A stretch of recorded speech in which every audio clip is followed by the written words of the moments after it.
ito na, kakaibang treasure sign mga idol. Yan ay footprint mga idol sa left foot.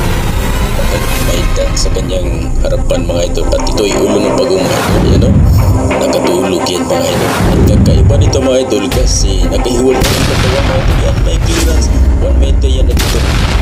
Yan, talagang guys, pinaganda to mga idol. Yan o, napaka perfect na pagagawa nito mga idol. Talagang bato yan mga idol.